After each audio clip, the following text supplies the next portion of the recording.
twists, worse content. Who, what, it must be. Who, what, it must be. Divine.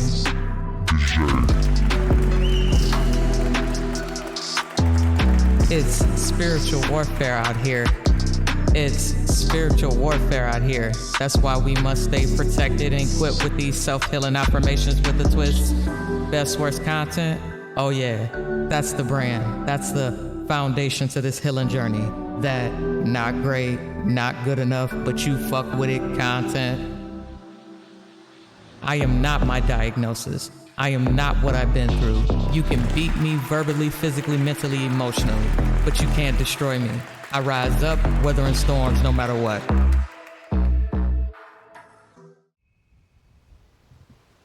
What's going on, everybody? Welcome to your self-healing affirmations with a twist. I'll be your host, and I go by Divine DJ. And before we get started, we always go over the schedule.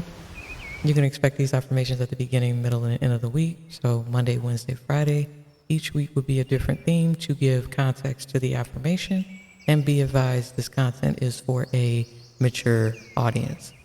The current theme is self-talk, and our affirmation is self-motivation. And what is self-motivation?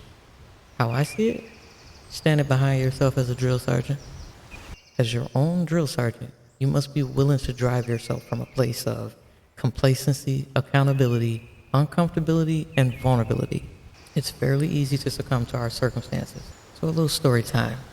When my mother at the time fell ill, she went from a woman I thought had it all together.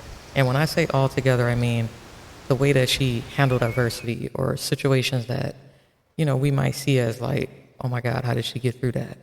To a woman who fell prey to defeat, brought on by the stress of working, us as her kids and, our problems. So like, for my example, myself and my reckless drinking, my brothers and their shit, her family and they shit, my daddy and his shit. And on top of all that shit, an abusive man and his shit. So you could imagine the amount of shit that my mother had to go through. Now, I can honestly say now, looking back on this situation, she was self-sabotaging way too much for people who couldn't even give her the half of what she put into them. Watching what my mom endured is a motivator for me to try with all my might to truly understand what loving myself truly is, no matter how overwhelming things may be. I get scared, I cry, I get scared sometimes. I cry a lot, actually. I miss having someone to call for direction. But I stand behind myself with the tools already taught to me. Like, the reality is, you know what to do. It's what her teachings are instilled in me. So it's like, I don't get to hear her say it, but I know, like, I can sort of hear her saying certain things, and it's like, okay, if she was here, she'd be on your ass about certain situations.